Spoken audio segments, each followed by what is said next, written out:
you're all here. And you all look amazing tonight. Let me just tell you. You all look amazing. And I can't wait to watch the rest of the hop tonight.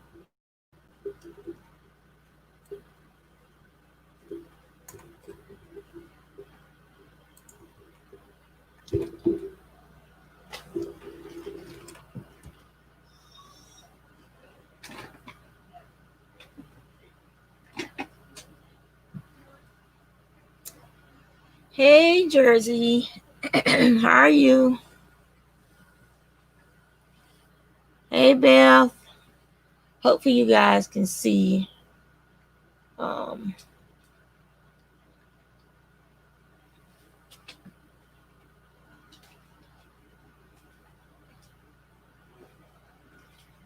It's the best angle I can get with the way my camera is set up right now. So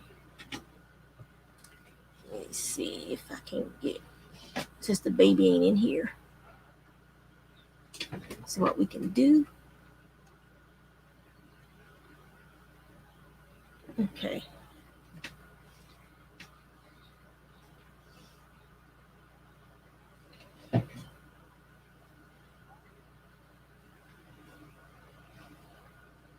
I guess that's as good as angle as we're going to get today. So hello everybody. Before I get started, I just wanted to thank Meri for putting together this hop again. It was a lot of fun the last time and this time as well. I'm learning a lot. So tonight I'm going to be showing you, hopefully you guys will be able to see, showing you guys how I ply yarn on my spinning wheel. I'm just going to push it back there. So there we go. We got a better angle. And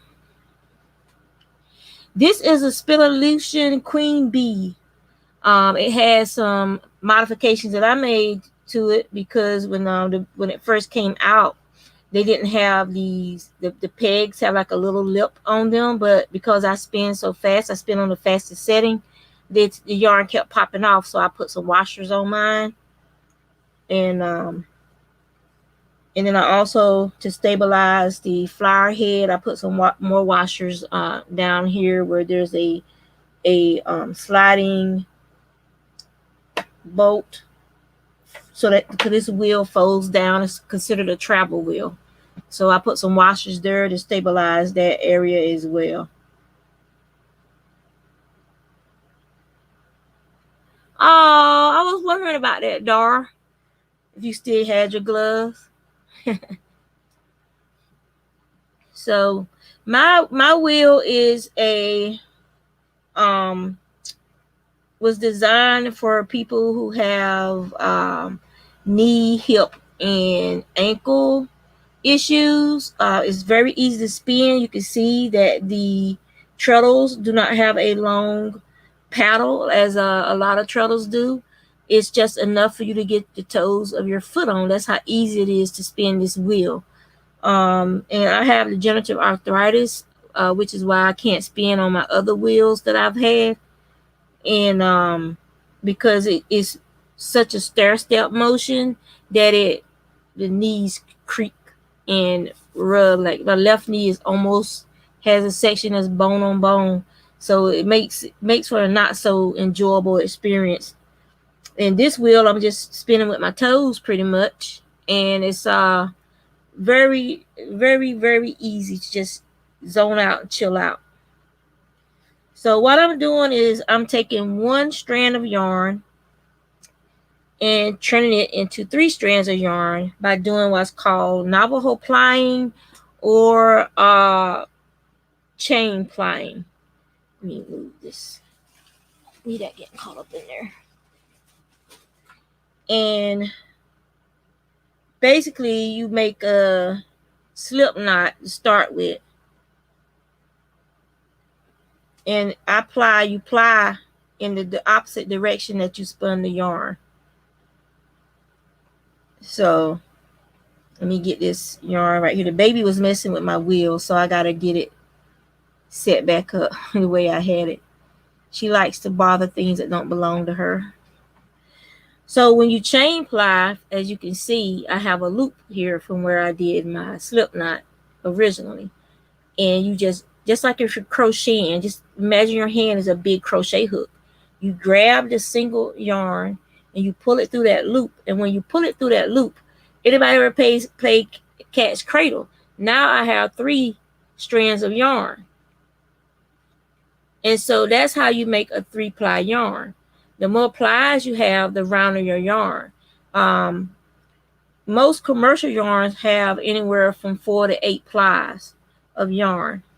I like the 3-ply yarn because you get a fuller yarn after you wash it.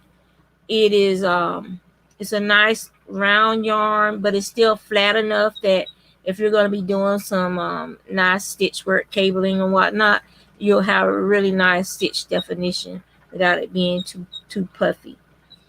This yarn that I'm plying is some border Leicester fiber that I spun up for my friend here in Virginia. We did a trade. I spun this yarn for her.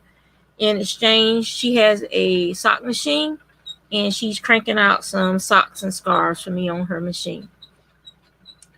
But you get into a rhythm, and it's just very relaxing. And this is one of my wooden bobbins, and it's a little on a cantankerous side.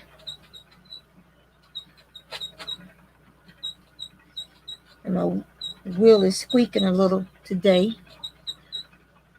So, but I have an onboard lazy Kate, and a lazy Kate is an apparatus that you sit your yarn bobbins on to ply from, or to store your yarn for short periods. And mine is actually built onto my machine, which makes it a lot easier than pulling from the floor or from wherever you have your Kate sitting at.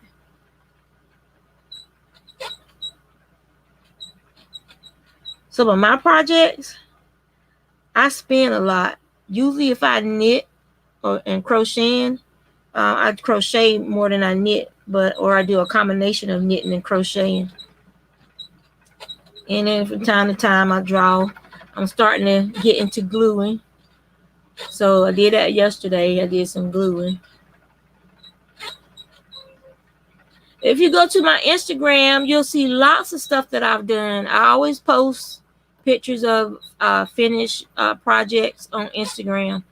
And the same thing, Shespins. If you go to Instagram and look for Shespins, you'll find my projects that I've finished over there.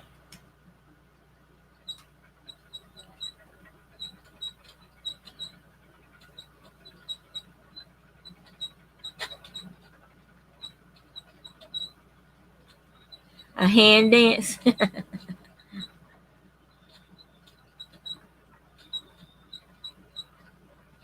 Yeah, it is nice to trade. I'm gonna be making some fingerless gloves. I might do a video. This yarn is kind of blown out. It's really a hot pink. It's not showing up. It's a hot pink. This yarn. I'm gonna be, for another trade for some venison, I'm gonna be making some knitted fingerless gloves with this yarn.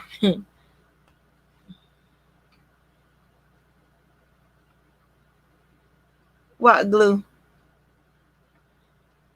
Oh, Darn, I have tons of wool. Believe me, if I got some glue on some of my wool, I have pounds of wool up in here.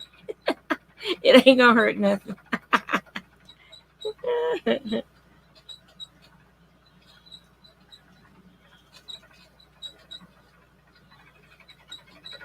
And this is also a way to relax and just chill out. I had a lot of fun last night gluing into the book. I don't know if you saw it, Mary. I'm gonna show it to you.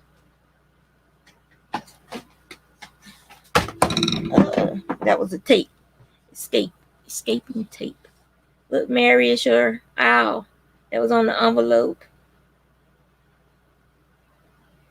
So this is I cut these off of some paper that Jersey sent me. I cut these leaves right there off.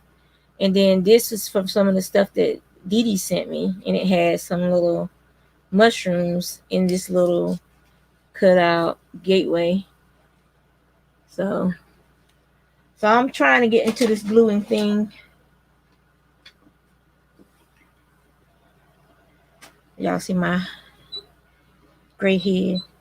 But yeah, today was not it was a drama-filled day today. It's a simple request, of your neighbor.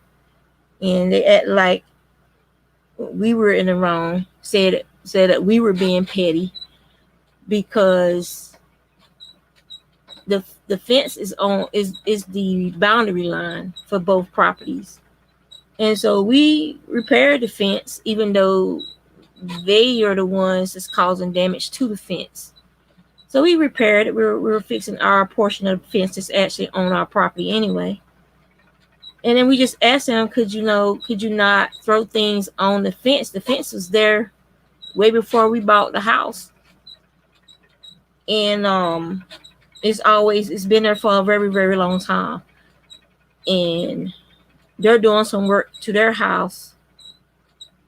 And the people have been throwing the stuff against the fence, shingles, sand, wood, and it's pushing the fence in. It's broken some of the bottom rails. Those rails are almost $15 a piece. So we just asked a simple question and they got all upset about it. Just like, hey, can you stop? Tell them not to throw the stuff against the fence. And it was like a big blow up. And we remained calm. They got irate and ugly. And then they said that we were being petty because we blocked our driveway so that the construction workers would stop driving through our yard and parking their vehicles in our yard. Just to park them there when there was street parking available. There's no reason for them to come into our yard. They weren't unloading materials and stuff. So it was a very stressful day. So stuff like this helps me relax and just try to figure out a way to let stuff go. Sometimes I wonder if I have some type of, I just can't understand why people do the things they do. I just because I'm not that type of person, so it's hard for me to understand how people could be like that. So, but as you can see, I'll let you guys see what it looks like. I have 3 other bottoms of this to ply. So this is a single. So I'll let you guys see if I can find the end to this one. There it is. The difference once you ply it. Now, this is considered an energized ply. It's unfinished. It hasn't been washed.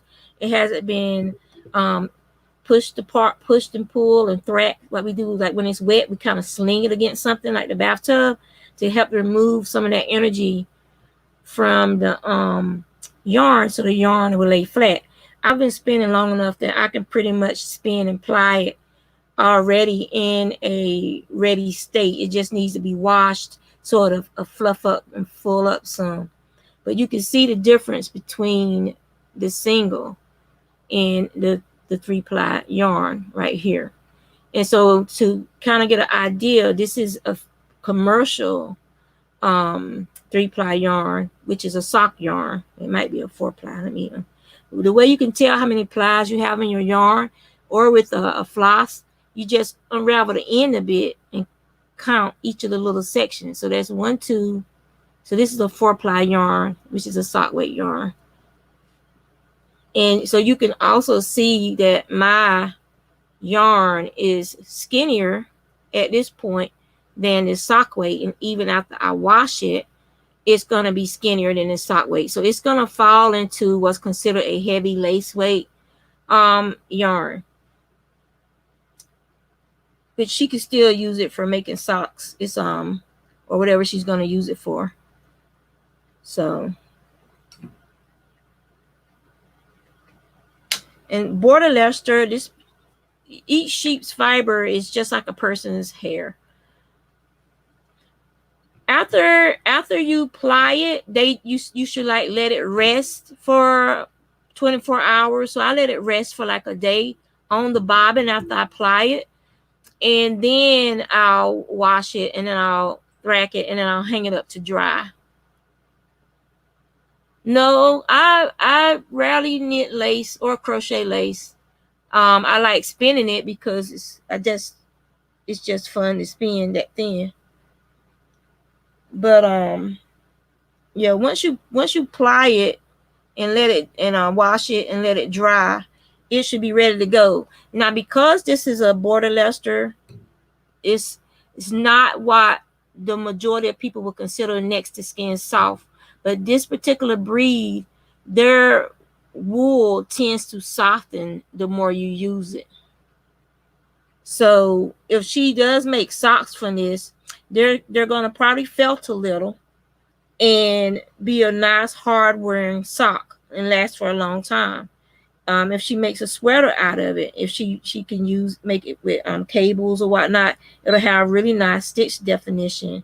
And you can also over dye. Gray yarns, grays, light browns are easy to over dye, and you'll get a heather. She could get a heather color if she dyes over this with a green or a red or a blue. She'll get a nice heather yarn.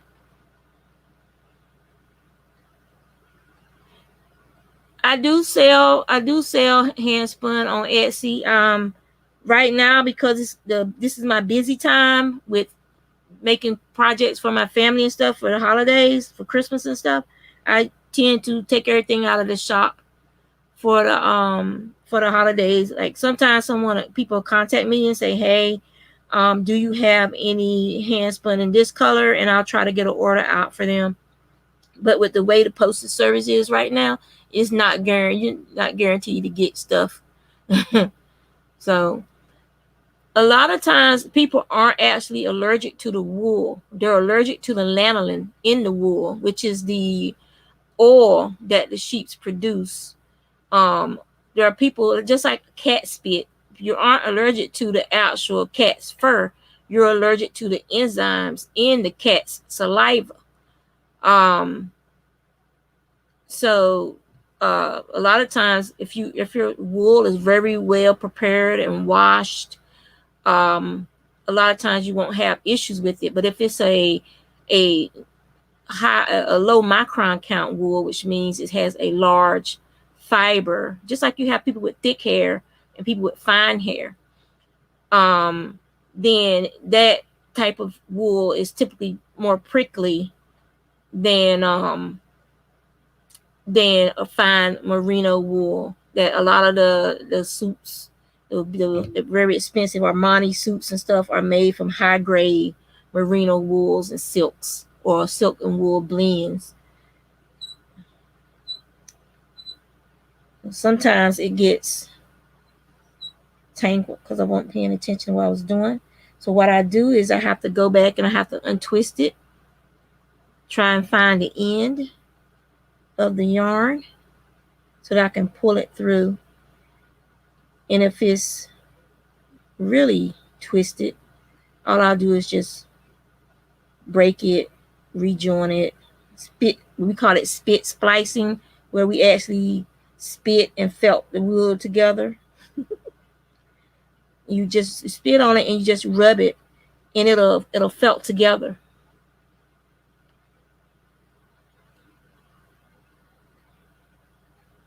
I have that hanging on my door. It's on my door right now, or Dara. That's where it hangs at. So when I shut my door, I see that every day. When I shut the door to my room, I love that thing. Love it. I wonder if I can get my camera. I just don't want to try and mess with this camera. It's a larger camera. It's hard enough to get it set up. Even since I touched it, see how the color keeps for me anyway, the color keeps fading out. I don't know what you guys are seeing, but to me the color is faded out some from where I was messing with that camera. So I don't know if I hit a setting on it or what.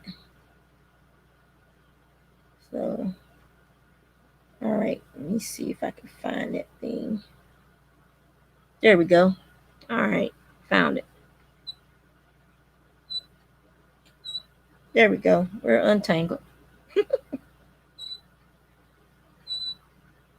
At least I think we are. Should be. We should be untangled.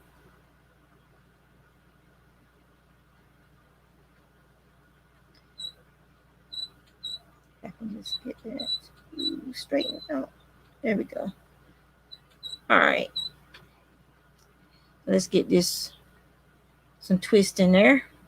And the reason you want to ply in the opposite direction that you spun is so you don't increase the kinetic energy in the yarn. You're trying to even out this yarn's energy so that the yarn won't be tangled up and curling up on you when you're trying to use it. Now, there are some people who like their yarn energized like that. It'll have a lean to it, like it'll lean to the left or lean to the right, depending on which way they spun and plied it. And there are people who actually like knitting with energized yarn like that. And they'll actually request, don't wash the yarn. If they do an order, they'll say, don't wash it, I want it energized, can you put a little extra twist into it? And so if they want a little extra twist into it, then as I'm spinning it, I hold on to it longer before I allow it to go onto the bobbin, so that it increases the twist per inch in the yarn. And so they'll end up with an energized single, like a rubber band that you twisted too much. It'll be nice, and you know, you do the rubber band like the boingy boingy boingy. It'll be kind of like that. Hey, Naughty Fibers. So you're doing mice. You should do a Steinbeck one. So you should do a John Steinbeck one, like of mice and men, and like have like the mouse, have like the converted train cars that were converted into houses, have like some grapes up there for the grapes of wrath and stuff. And yeah, do a John Steinbeck one. Hello, Ashley, Sherry, and Lisa. I gotta get a longer cable to plug this camera into my computer, so then I can put it on my tripod for like stuff like this. It's weird how that color just keeps going in and out. Oh, my Hawaiian stuffing. Why do I need to make this? Evan need more cornbread?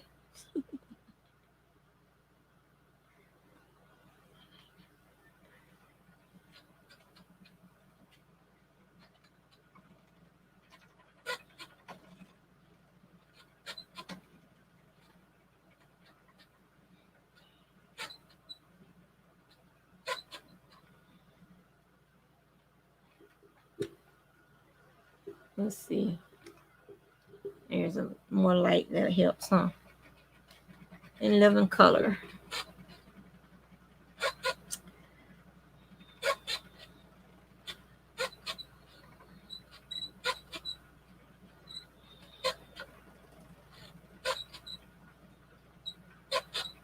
Travels with Charlie was your favorite Steinbeck?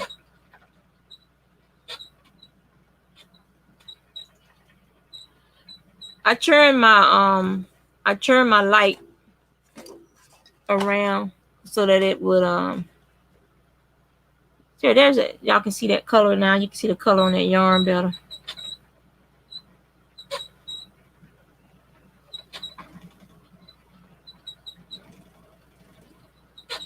My cornbread recipe, it's fattening. My friend Norma, she's from Kansas. She gave it to me. It's let me see, like 6 eggs, 3 sticks of butter.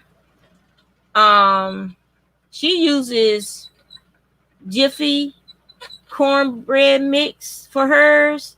I use half Jiffy's cornbread mix and half Martha White's cornbread mix. So I use a little old school, new school with mine. And Sometimes I'll shred some cheddar cheese and put in it. Sometimes I'll crack some pepper over it. Oh, I'm not from Virginia. I'm from North Carolina. That's a North Carolina accent. I just live here. I live in Virginia. And sour cream. You have to add 8 ounces of sour cream. So I usually do 2 batches, like enough to do 2 batches of it. And then you mix it all up and you pour it into a 9 by 12 pan. And I usually do 2 big batches of it at a time. You can use buttermilk instead of sour cream. You just have to be careful that it doesn't get it too moist. Since the buttermilk is a liquid and the sour cream is a semi what they call it, a semi-solid or whatever they call that.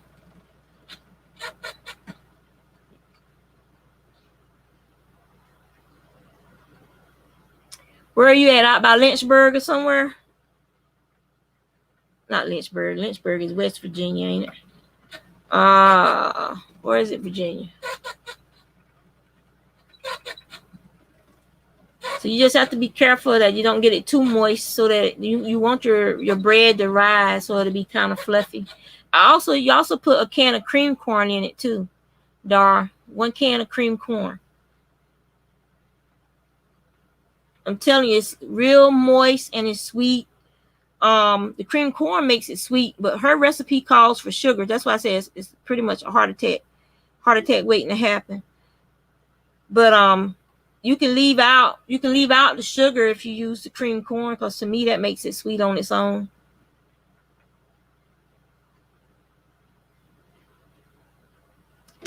So this bobbin is getting heavy, since it's one of the wooden bobbins. When they get too heavy, they don't want to spin. That's why I have these what they call those 3D printed bobbins. They're a lot lighter, and I don't have the issues like I do with the wooden bobbins of them being too heavy to spin on the flyer once it's almost full.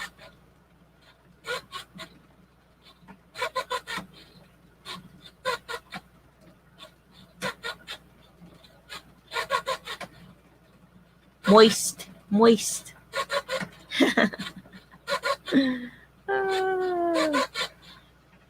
Yep, there's sometimes Norma will put jalapenos in hers, but I can't deal with that. That's a heartburn for 2 or 3 days for me, messing with hot peppers.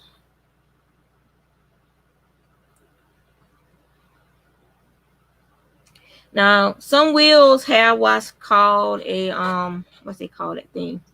It automatically winds your yarn. I can't think of the word right now. My particular wheel, because of the way it's designed, they don't have one of those for it. I can't think of the name of it right now. It's another company that has they make those. What are they called, Ash? Do you know what I'm talking about? Oh.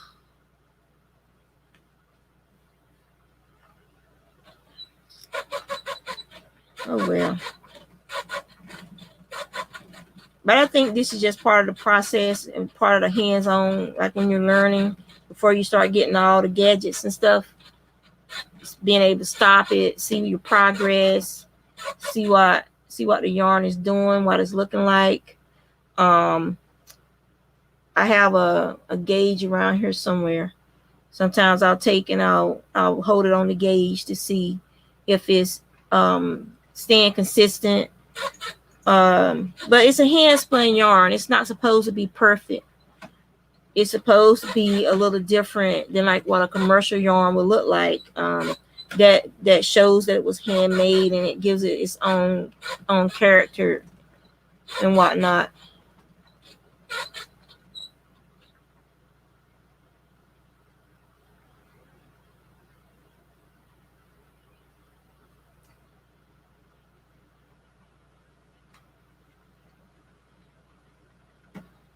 Yep.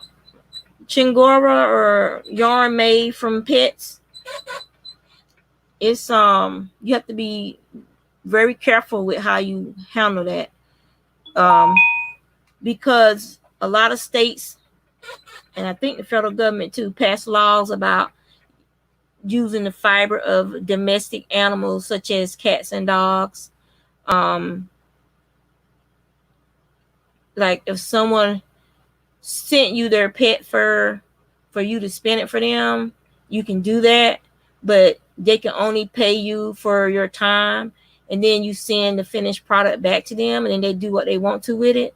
If they sell it, they can get in trouble with the law for that, which, you know, they did it to protect domestic animals that were pets from being abused, and to try to keep them out of puppy mills for their fur and stuff. So if you're only using it for your personal use, you won't have any problems. But you can't sell it. You can't sell domestic pet fur to make hats and gloves and stuff like that. Now you can take it, get it spun up, and you can make your own hats and gloves and stuff, and give it to like a family member or something, but you can't sell it. Now, other countries, they don't have laws like that. Like if you went to Finland or the places like that, some of those places, they actually have those dogs, the sled dogs, the white ones with the real pretty fur. They actually use those dogs' fur to make items, warm items of clothing and stuff, to help them stay warm. And so they trade in those goods the ones who still live that nomadic traditional lifestyle. So, you know, there are countries where you don't get that blowback. And plus there's enough commercial type of fibers and stuff. You really don't have to be using your pet animals fiber unless you're just getting something made for you. I've spun it for people before, and so that they could make a little urn cozy when their pet passed away, something like that. Some of their pets that they'll have for years and years and years to come. And it's just made like a little cozy, knit a little cozy to go around the urn with their pet's ashes in it.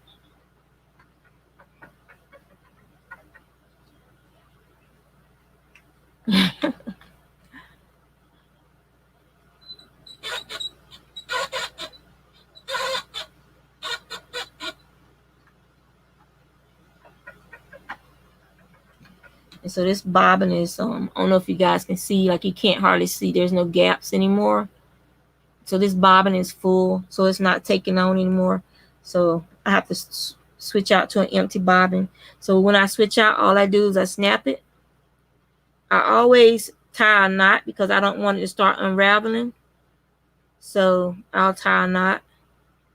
The person who's going to be knitting with it or whatnot, they can just cut that little knot away and continue on. But as you can see, it lays very flat. So I already have spun and plied a well-balanced yarn. It's not kinking up. Even if I do like this, it's not kinking up. So this yarn is already well-balanced, and that comes with experience. And it also, you know, whatever the effect you're trying to get. Like I said, someone could be wanting an energized yarn, so then I will add more twist to it. Or I will apply it a lot faster so I wouldn't lose as much twist. So I'm reaching under my table to get some more bobbins out. So this is the original bobbins that came with my machine. Oh God, how long has it been now? I'm getting close to 10 years, I think. And these are when I upgraded it to a queen bee from the bee. These are the bobbins that they had, these rounded bobbins. And then I found a guy last year who was doing 3D printed bobbins for my machine. These are $13. The wooden ones are $35 each. So yeah, I bought me a bunch of these $13 bobbins. Plus, if my granddaughter breaks one of these, I don't really care. But when she breaks one of the she tried to break one of the other ones by throwing it, I almost cried.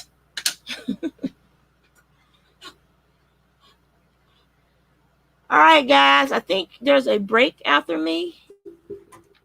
So, and let me see if I can get to my mouse. Okay. So yeah, there's a 15-minute break after me. And then I love to paint at Ayala. I think that's how you say it. I'm not sure.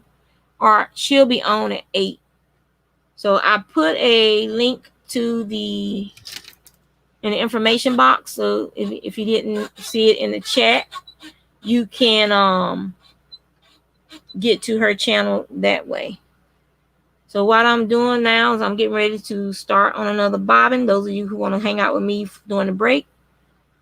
And so I already did my chain ply a couple of times. And now what I'm doing is I'm just going to make little half knots, half stitches, or however you want to call it,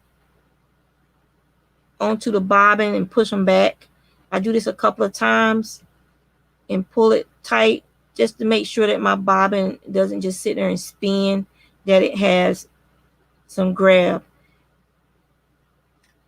And then I'm ready to start plying again for the next bobbin.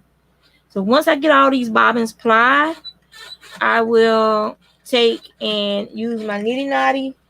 And I guess I can do a video showing you guys how I use the nitty knotty and take them off the bobbins. All right, Mary, see you over there.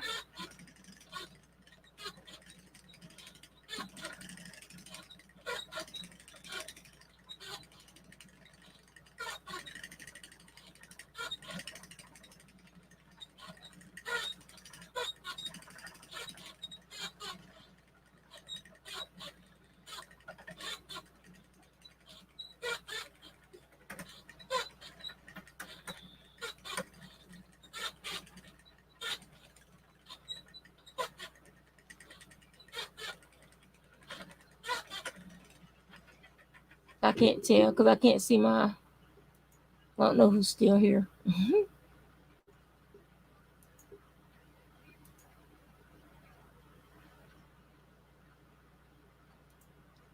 Let me see if I can get on the YouTube.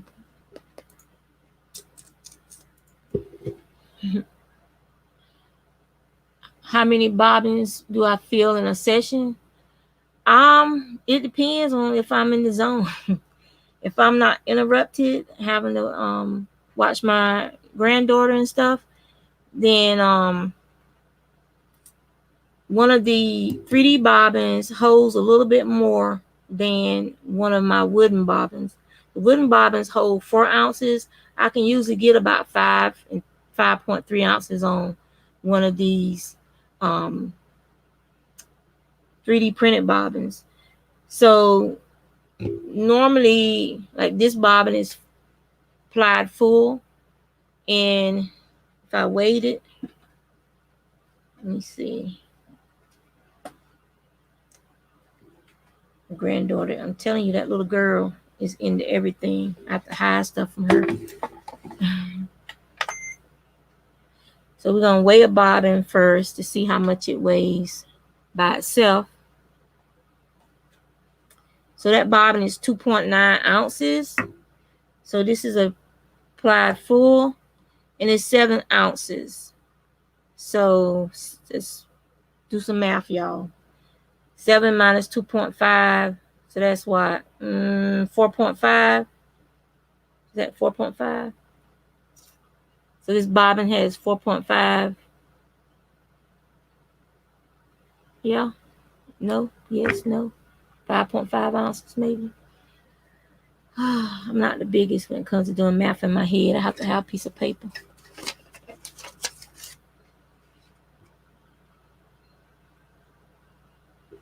Let's see.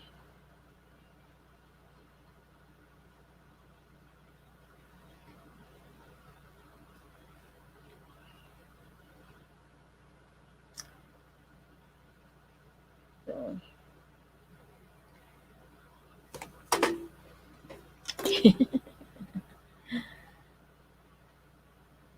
And so that'll probably be about 200 to 300 yards, depending on how thin the yarn is on that one bobbin.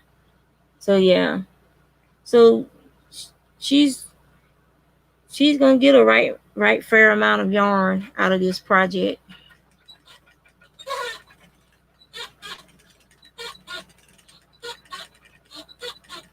Alexa is downstairs.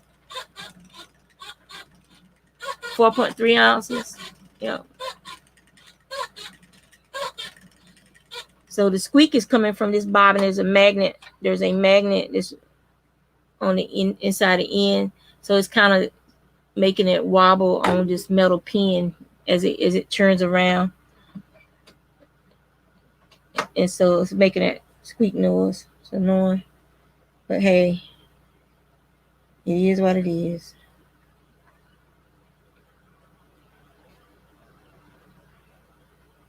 And another thing, if you wanted to slow down, like when you're actually spinning, if you want to make a thinner yarn and slow, like me, I'm a fast spinner. What you do is it's called lacing your pegs or lacing your flower. You actually take your yarn and carry it around a couple of the flower pins or pegs, however your flower is set up. You take it and carry it around a couple of them like a shoelace. See, like that looks like a shoelace lace, and that slows down the ability of the yarn to be taken up onto the bobbin. And what that does is it gives you time to draft your yarn out even finer for even thinner yarn to ply for a lace weight. Most people thread their flyers if they have a slower machine to start with. My machine was designed to spin finer yarns, to spin at higher rotations, faster rotations. So you really don't have time to sit there and play around with the fiber while you're spinning. It's spinning so fast that you have to draft that yarn out and get it and let it go. If I want to slow my yarn down, this machine I can change the setting. I have grooves at the top here. I also have a dual flywheel. I have a smaller flywheel on the left. The larger flywheel is on the right for the drive band. This is the drive band, and I can adjust how fast the wheel goes by moving these bands, these two bands or two different slots on these wheels.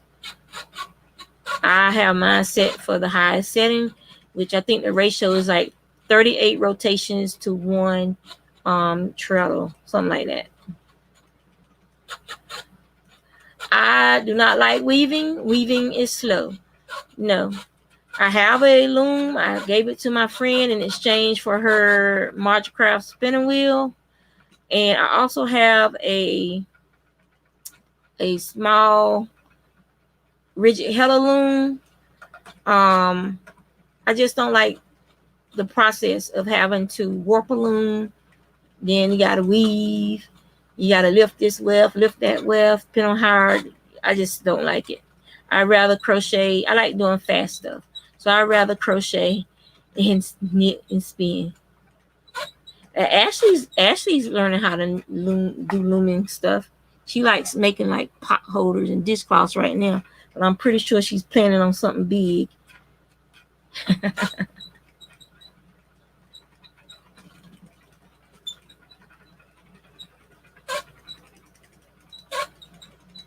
An old wool blanket into a coat. Is it like the old wool blankets from like the military days? Those blankets were so freaking scratchy. Oh my God. I hated those blankets we had in boot camp.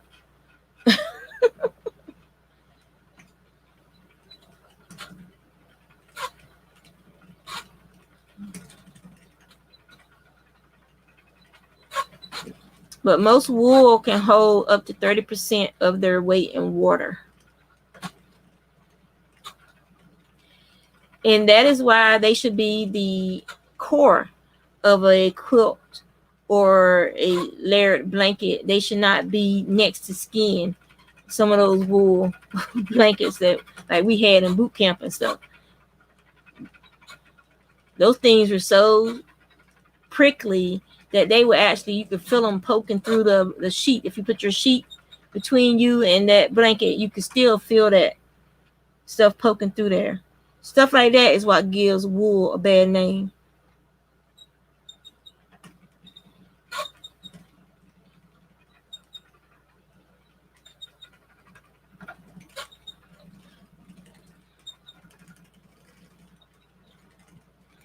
That's one of the reasons I love handmade socks, handmade wool socks, because like, you know, I got diabetic feet, so I get cold a lot. But the wool wicks the if my feet sweat, it wicks it away from my feet, and it's just very squishy and cushy. And my friends, when they make my socks, they're not tight like the commercial socks. End up being too tight, and they'll leave a they are too tight around your ankles, or you end up getting swelling and stuff. So that's another reason why I like handmade socks.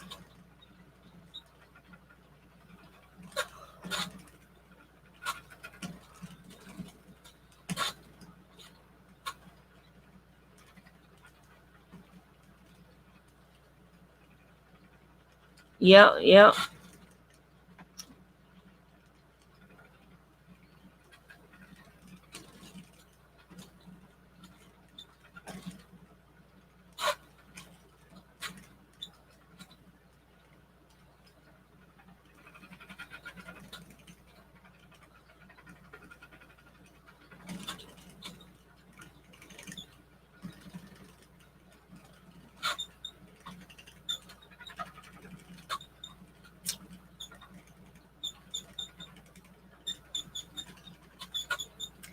Yes, handmade socks are awesome.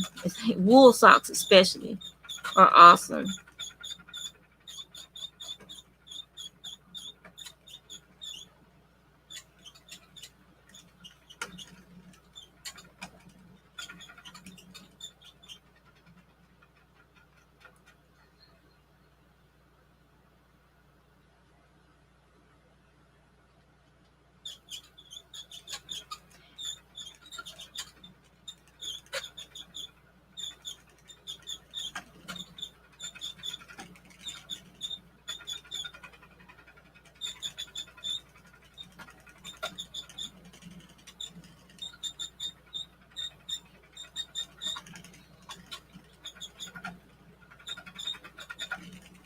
Did you wash it inside of a what do you call those, the little sacks that you put like your nice stuff in that you don't want lint and stuff to get on them? You can wash them inside of them.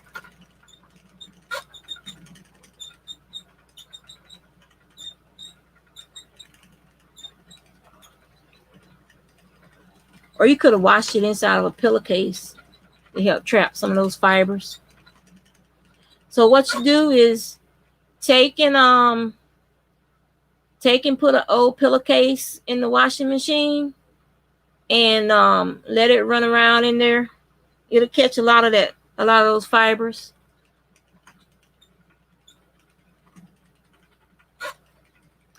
Nope.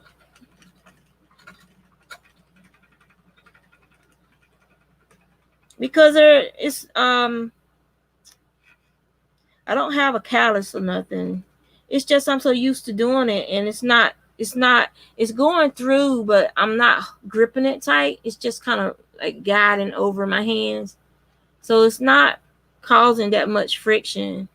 Not like when I crochet. When I crochet, I have to wear my finger cuff, or I end up with a sore on my hand from the yarn rubbing my skin away. So it's just like a guiding kind of motion. It's not really a, tension on my hands or anything. It's I don't know if you can tell. See, I'm more like guiding. It's a very simple, smooth motion. It's not like going through my hands real fast. I stop it at a point doing the treadle to grasp another piece of the yarn and bring it through the loop. So it's not going through my hands as fast as it looks.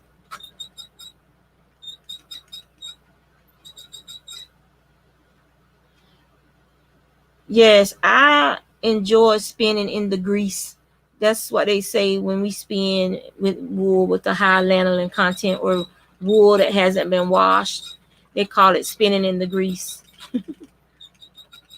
It just makes your hands feel so freaking good. It's like as smooth as a baby's butt, as they say.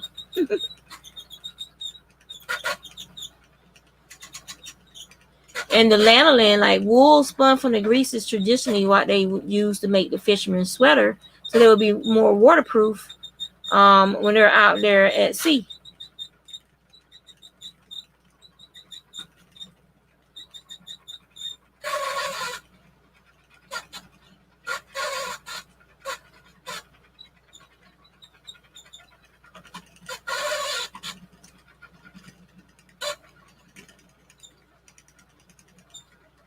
And if there's some videos that Interweave Press put out, I believe a couple years ago, where they went to different countries and interviewed different hand spinners and fiber workers. And this lady, traditionally what they do is they keep the fleece whole. They wash the fleece, they dry the fleece, and then they actually spin that fleece from the whole blanket of fiber. They just pull parts of the fleece and start spinning. They don't do like we do here, where we card it, they line all the fibers and stuff like that, because they're spinning for a fiber that is going to be used for the wool clothing of the Indians and stuff. So they want a fiber that's interlocked, that's kind of like dreaded, like felted together almost. They want it to be in that type of state for their blankets and stuff like that, so that they're warmer.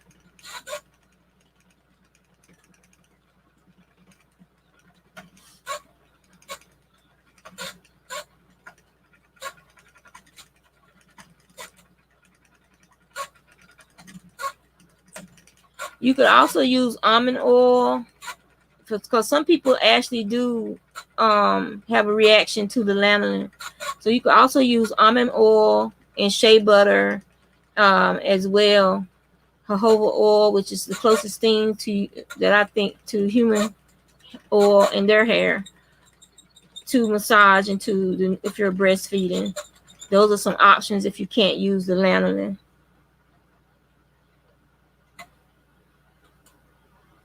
And so there we go. So that's one bobbin freed up from the fiber. So now what I would do is I would just take another one and put it on the lazy cake, find my end. Some people do Russian joins and sew these together. What I do is I tend to break it to the thinner part in that yarn. See, is the break almost over? See how it's like all poofy on the end right there? I'll take it and I'll take it back to where it's thinner.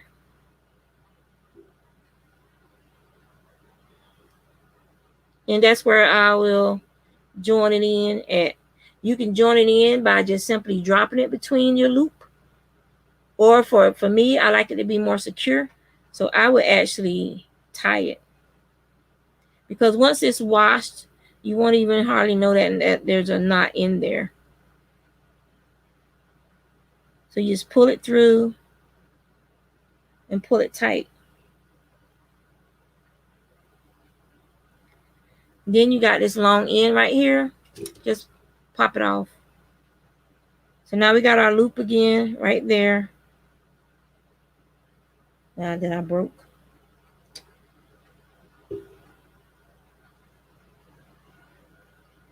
Let me fix my loop. Where is it at?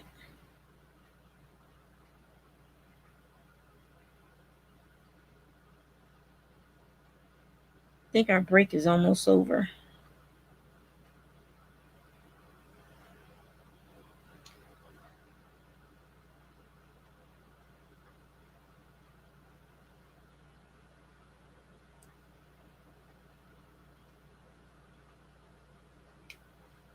Okay. Here's our loop.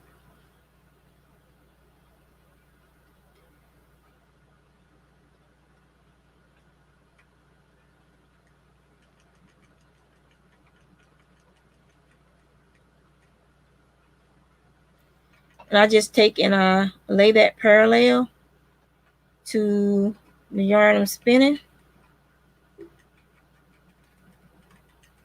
And the person who gets this yarn, the knitter, can always just cut that out and rejoin it the way they want it joined. But when I was telling you about the spit splicing, you just put some spit on your finger and rub it, and that'll thin it right out. And you can't even tell it was joined right there. All right, heading over there.